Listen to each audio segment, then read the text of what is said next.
안녕하세요. 정신 나간 아버님 때문에 돌기 직전인 30대 여자입니다. 아무리 그래도 그렇지 어떻게 지 시아버지더러 정신이 나갔다고 하냐, 너야말로 정신이 나간 것 같다 하시는 분들도 계시겠지만 제 사연을 들어보시면 다들 제가 왜 이렇게 극단적으로 이야기를 하는지 이해를 하실 거예요. 나이를 먹었으면 나이값을 하라는 말이 왜 있는지 제가 정말 저희 아버님을 보고선 뼈저리게 깨달았다니까요. 하긴 저희 아버님이 나이값만 못하시는 게 아니고 솔직히 남편한테 말은 못했지만 아예 인간 같지가 않을 때도 많았어요. 아무튼 이런 이야기를 혼자만 알고 있자니 기가 막히고, 그렇다고 지인들한테 하자니 제 얼굴에 침 뱉기 같기도 하고, 그래서 이렇게 사연을 보내니 들어보시고 한번 판단 좀 해주세요. 혹시 제가 너무하다 싶으시면 질책해주셔도 좋고요. 일단 남편하고 저는 지인의 소개로 만났어요. 딱히 연애에는 관심이 없어서 직장과 집만 오가던 저를 안타깝게 여긴 지인이 한번 만나보기나 하라며 만들어준 자리였지요. 거절하기도 뭐하고 조금 궁금한 마음도 있다 보니 못 이긴 척 나간 자리였는데 웬걸요. 남편이랑 처음부터 대화가 너무 잘 통하는 거예요. 그래서 2번, 3번 만나다가 정식으로 교제를 시작했습니다. 그리고 사귀면서 알게 된 건 저희 남편이 요즘엔 그렇게 보기 힘들다는 개천에서 난 용이었단 거였죠. 소위 깡촌이라 불리는 시골에서 나고 자란 데다가 아버님께서 남편 역할, 아버지 역할 뭐 하나 제대로 하신 게 없으셨다 보니 어머님이 농사도 지으시고 다른 집 일도 도와주시고 한마디로 실질적인 가장의 역할을 하시며 남편 뒷바라지를 해주셨다나요? 그리고 그런 상황을 일찍이 깨달은 남편은 죽어라 공부해서 소위 사람들이 말하는 출세를 한 거였고요. 누가 그러대요. 개천에서 난 용하고 결혼하면 개천으로 빨려 들어간다고. 그리고 아닌 게 아니라 제가 결혼한다는 이야기를 꺼냈을 때 주변에서들 얼마나 말렸는지 몰라요. 결혼은 연애하고 달라서 남편감 하나만 보면 안 된다고. 부모님 노후도 생각해야 하고 재산도 봐야 하고 결혼은 현실이라면서 말이죠. 그리고 저도 그 말이 아주 틀린 말이라곤 생각치 않습니다. 하지만 그렇다고 조건만 따지느라 사랑하는 사람을 놓칠 수는 없는 노릇이잖아요. 그래서 여러 사람의 만류에도 불구하고 결국 저희는 부부의 연을 맺었네요. 그런데 실은 제가 사람들에게 말하지 않은 이유가 하나 더 있는데, 제가 결혼을 결심하게 된 이유에는 저희 어머님도 있었습니다. 남편에게 프로포즈를 받고 얼마 지나지 않아 처음 시댁에 인사를 드리러 가던 날이었어요. 전날 남편하고 같이 사둔 어머님 아버님 선물을 챙겨서는 이른 아침부터 4시간을 달려내려갔는데 제가 너무 긴장을 했었는지 안 하던 참을미를 다하고 정말이지 컨디션이 말이 아니었거든요. 그리고 그런 저를 보신 어머님께선 서울 아가씨가 여기까지 오느라 고생이 많았다며 계속해서 이거 먹어라 저거 먹어라 권하시기만 하실 뿐 부엌 근처에는 아예 얼씬도 못하게 하셨습니다. 그뿐인가요? 제가 가져간 선물들을 보시고는 고맙다 잘 먹겠다. 솔직히 그렇게 비싼 것들도 아니었는데 어찌나 좋아해 주시던지 나중엔 제가 다 민망할 지경이었죠. 그리고 이후로도 정말 생일상 같은 점심상도 차려주시고 서울에 올라올 땐 저희 부모님 가져다 드리라며 말린 나물을 비롯해서 이것저것 한 보따리 챙겨주셨으니 이런 어머님 밑에서 자란 남편이라면 더더욱 확신을 가져도 되겠다 싶더라고요. 그래서 그때 정말 확실히 결혼을 결심했네요. 하지만 하늘도 무심하시지. 저희가 식을 올리고 얼마 지나지 않았을 때였어요. 평소처럼 회사에 출근해 일을 하고 있는데 남편에게서 전화가 오대요. 참고로 저희는 평소에 특히나 서로 일하는 시간에는 자주 연락을 주고받는 타입이 아니에요. 그렇다 보니 남편이라고 핸드폰에 뜬 순간 본능적으로 무슨 일이 생겼나 싶었습니다. 그리고 아니나 다를까 전화를 받으니 남편이 다급한 목소리로 지금 어머님이 병원에 계시다며 내려가 봐야 할 것 같다는 거예요. 그래서 저도 일단 회사에 반차를 내고 불이 나게 어머님이 계시다는 병원으로 향했지요. 그리고 그렇게 도착한 병원에서 보게 된 어머님의 상태는 제가 예상한 것보다 훨씬 안 좋았습니다. 의사도 저희 부부에게 마음의 준비를 하란 식으로 얘기를 했을 정도였으니까요. 그런데 그러나 중에 저희 부부를 더 힘들게 한 건 아버님이 보이신 태도였어요. 어머님이 그렇게 누워 계신데 무슨 생각이신 건지 어디서 아이스 커피는 사오셔가지고 그걸 쪽쪽 빨아드시면서 전화로 합의금은 얼마나 받을 수 있을지 여기저기 물어보고 계셨거든요. 아무리 남녀간에 정없이 자식 때문에 살았다고 해도 같이 산 세월이 있는데 어떻게 저럴 수가 있나 싶은 게 솔직히 사람 같지도 않대요. 참고로 남편에게 듣기론 아버님이 도박 문제, 여자 문제로 그렇게 일평생 어머님 속을 썩이셨는데 그럼에도 불구하고 어머님이 끝끝내 이혼을 안 하신 건 어머님이 아버님을 버리면 아버님이 그 길로 저희 남편한테 가서 행패를 부릴 게 불보듯 뻔하다고. 그래서 안 하신 거라고요. 그런데 결국 어머님만 불쌍하게 됐으니 정말 신이 있긴 한 건가 싶더라니까요. 한편 어머님은 입원한 지 6일째 되던 날 세상을 떠나셨습니다. 그리고 황당하게도 아버님께선 당연하단 듯이 저희 집에서 지내시겠다며 고집을 부리기 시작하셨죠. 네 엄마도 없는데 내가 그 시골에서 혼자 어떻게 지내냐면서요. 그런데 문제는 그 무렵 저도 남편도 말 그대로 힘이 없었어요. 그런 아버님하고 옥신각신 실랑이를 할 여유도 없었고요. 그래서 마음대로 하시라고 했습니다. 와서 계시려면 계시라고요. 그런데 그렇게 올라오신 지 한 3주나 지났나 아버님이 정말 크게 역성을 내셨습니다. 당신이 와 있는데도 저희 둘 다 나 몰라라 하고 저희 할 일만 하는 게 싸가지가 없다면서요. 그리고 그런 아버님의 말씀에 당연히 저희가 억울할 수밖에 없었던 게 그럼 뭐 회사를 관두기라도 했어야 하나요? 게다가 아버님이 좋은 일로 저희 집에 와 계시는 게 아니고 어머님이 돌아가셔서 혼자 못 지내시겠다고 와 계셨던 건데 그런 아버님을 모시고 여기저기 놀러라도 다녔어야 하냔 말이죠. 그래서 제가 결국 아버님께 너무하신다고 한마디 했어요. 아무리 죽은 사람만 불쌍하다지만 며칠이나 지났다고 심심하다 그런 소리를 하시냐고. 어머님한테 미안하지도 않으시냐고요. 그랬더니 아버님이 말씀하시길 네 시애미가 나 때문에 죽었냐입니다. 내가 운전해서 내가 차로 받았냐면서요. 그리고 서슴없이 그런 막말을 퍼부으시는 동안 목에 핏대는 한껏 세워서 소리를 지르시는데 정말 사람 맞나 싶은 거예요. 그래서 아버님께 정말 더는 같이 못 지내겠다고 내려가시라고 했습니다. 그랬더니 안 가신대요. 죽어도 못 간대요. 가서 어떻게 사냐고. 절대로 못 간다고. 여기서 저희랑 평생 사시겠다고요. 정말이지 미치고 팔짝 뛸 노릇이었죠. 그런데 그때 저희 남편이 얼마 주면 가실 거냐 했습니다. 얼마를 드리면 가주실 거냐고요. 그리고 그렇게 타협한 게 매달 50만 원이에요.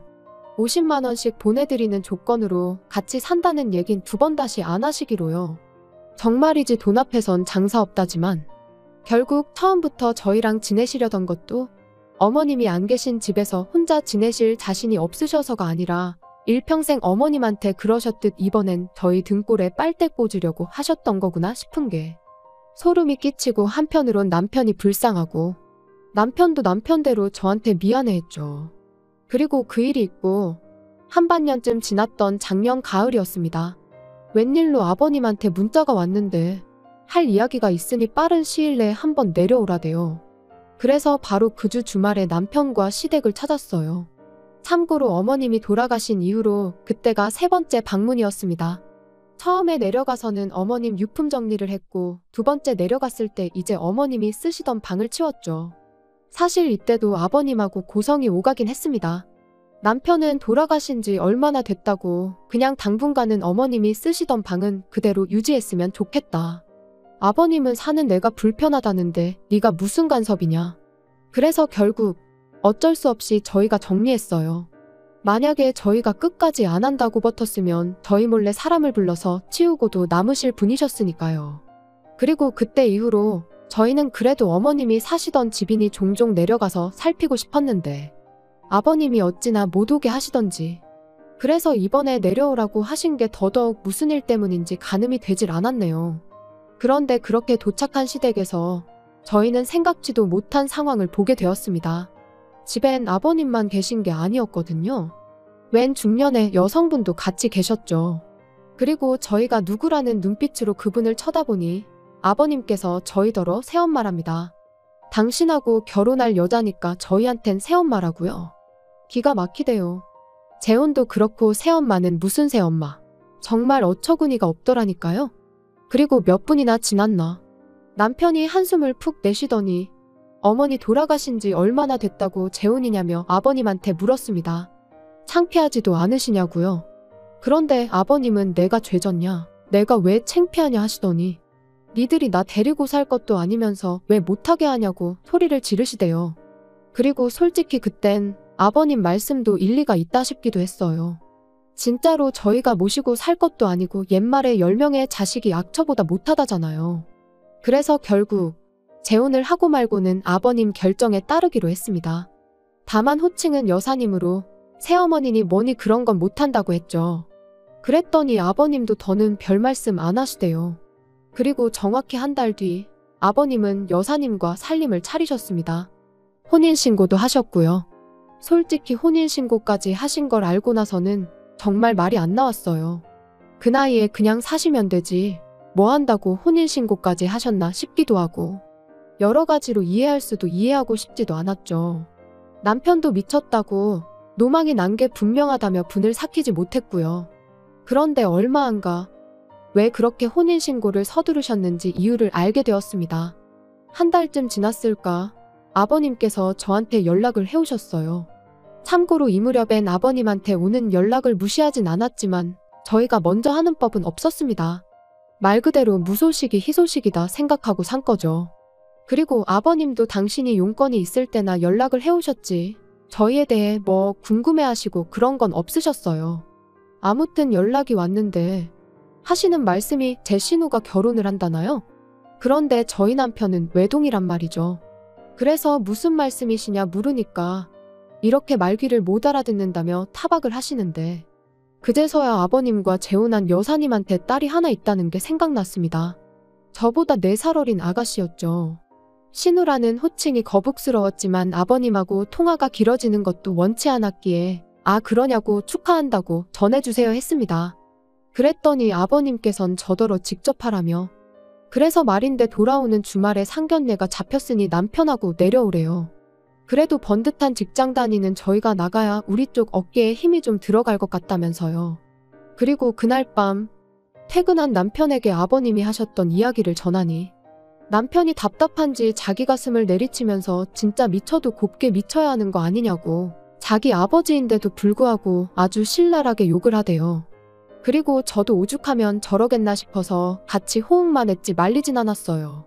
솔직히 가야 하나 말아야 하나 고민이 많았습니다. 왜 우리가 생판남이나 다름없는 모녀 길을 살려주려고 그 먼 곳까지 가야 하나 싶었고 아버님이 너무 미워서 가기 싫은 것도 있었죠. 그런데 어째서인지 남편이 가자더라고요. 가서 그 아가씨랑 결혼할 남자한테 적어도 자기 아버지가 어떤 사람인지 말이나 해줘야겠다면서 말이에요.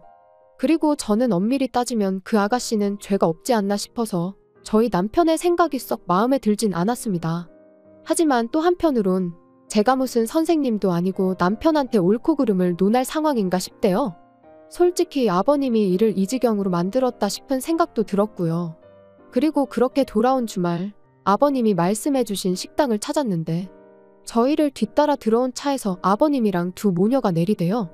그리고 그걸 본 저희 남편이 저 차는 누구 차지 그러는데 제 기억에도 아버님은 물론이고 그 여사님도 차가 없었단 말이죠. 그래서 제가 먼저 아버님께 다가가 인사를 드렸습니다.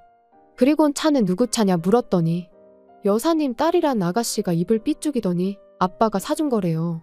저희 아버님을 말하는 거였죠. 그리고 순간 합의금이 떠올랐습니다. 어머님의 사고로 받은 합의금이 대략 5천 정도로 알고 있는데 저는 물론이고 남편도 그 돈은 아예 생각을 안 하고 있었어요. 왜냐하면 솔직히 저희 둘 다 아버님한테 감정이 좋진 않았지만 아버님이 노후 준비는 전혀 안 되어 계신 걸 알고 있었기에 그 돈은 아버님이 노후에 쓰셔야 한다고 생각했거든요. 그런데 그 돈으로 차를 사주신 게 분명했습니다. 그래서 남편에게 살짝 이야기를 해주니 남편이 그새 아버님께 가서는 진짜냐고 따졌고 아버님은 아버님대로 내 돈으로 내가 사줬는데 네가 왜 난리냐는 식이셨지요. 그리고는 네가 평소에 잘했으면 너 사줬을 거라고 그러시는데 뭐가 문제인지조차 모르시는구나 싶은 게 참으로 답답했네요. 남편은 그런 아버님께 어떻게 엄마 목숨값을 그런 식으로 쓸 수가 있냐면서 울분을 토했습니다. 하지만 아버님은 오히려 기가 막힌다는 표정으로 돈이 그냥 돈이지 쓸데없이 무슨 의미부여를 하냐면서 대충 넘기시더라고요. 그리고는 남들이 본다며 그만하라고 남편에게 짜증을 내시더니 먼저 식당 안으로 들어가셨어요. 그리고 그렇게 상견례 자리에 참석을 했는데 솔직히 저희랑 상관도 없는 이야기다 보니 무슨 이야기를 주고받든 말든 신경도 안 쓰고 있었습니다. 그쪽에서도 어느 정도 상황은 아는지 저희한테 딱히 말을 건다거나 그런 건 없었고요. 그런데 결혼 비용 이야기가 나오니까 아버님이 한 5천 정도는 해줄 수 있다는 식으로 말씀을 하시대요. 그리고 저는 속으로 돈이 이제 진짜 없으실 텐데 싶었지만 제가 나설 자리는 아니니 별말은 안 하고 있었거든요. 그런데 그때 저희 남편이 아버님더러 돈이 있어요? 하고 대놓고 묻는 거예요. 그리고 아버님은 순간 당황하신 듯 돈이 있지 왜 없냐 하시며 웃으셨는데 그 웃음이 어찌나 어색하던지 오히려 아버님이 거짓말을 하고 계시다는 걸 증명하는 듯 했죠. 그리고 그런 아버님의 반응에 남편은 다시 한번 돈이 어디서 났냐고 돈이 있을 리가 없다. 그러니까 이제 남자 쪽에서도 분위기가 이상하다 싶었는지 정말 해주실 수 있는 거냐 다시 묻대요. 그러니까 아버님이 걱정 말라고 집을 팔아서라도 해줄 거랍니다. 황당했죠. 집이 남편 명의로 되어 있는데 그걸 아버님이 무슨 수로 파신다는 건가 싶어서요. 그리고 아니나 다를까 남편도 내 집인데 그걸 아버지가 무슨 수로 파신다는 건지 모르겠지만 한번 제주껏 팔아보시라고 그러더니 우리 먼저 일어나겠다며 제 손을 잡아 끌더라고요. 그리고 그날 저녁 아버님한테 전화가 와서는 말 그대로 난리가 났어요. 저희 때문에 결혼 깨지게 생겼다고 어떡할 거냐고요. 그러면서 저희더러 책임지라는데 기가 막혔죠. 그리고 그때 남편이 저조차 생각지도 못한 이야기를 꺼냈습니다. 아버지 말씀대로 집을 팔아야겠다나요? 그리고 그런 남편의 말에 아버님 목소리에서도 순식간에 화색이 도는 듯 했습니다만 남편이 바로 덧붙이기를 그러니까 집 좀 비우시래요. 집 팔 거니까 여사님이랑 나가시란 거였죠. 그리고 그때부턴 아버님이 스피커폰이셨는지 여사님까지 소리를 지르고 말 그대로 엉망진창이 따로 없었어요. 우리더러 길거리로 나앉으라는 거냐면서 절대로 안 된다고 못 나간다고. 그러더니 아버님한테도 사기 결혼이네 어쩌네 뭐 둘이 싸웠다 저희한테 욕을 했다. 정신이 하나도 없더라니까요. 하지만 결론은 집은 팔았고 이렇게 표현하기 그렇지만 아버님하고 여사님도 내보냈습니다. 정확히 말하면 안 나가려고 버티는 두 사람이 여행을 간 걸 알게 되면서 그 사이에 집 팔고 두 사람 짐은 그 딸이라는 사람한테 보내버렸죠. 그랬더니 저희 집으로 아버님이 쫓아오셨는데 끝까지 안 나가고 경찰 불렀더니 아버님도 포기하셨는지 그냥 가시대요. 그런데 아버님 성격에 또 언제 무슨 짓을 하실지 모르기에 저희도 이사를 하는 쪽으로 지금 결정을 내린 상황이에요. 그리고 뭐 그때 보니까 벌써부터 아빠니 딸이니 하고 잘 지내시던데요 뭐. 저희 남편은 그냥 아버님 일이라면 이제 치가 떨려서 돌아가셨다고 해도 아무렇지도 않을 것 같답니다. 그리고 저는 뭐 남편이 그렇다는데 굳이 나서고 싶은 생각도 없어요. 다 큰 성인인데 알아서 하겠죠 뭐.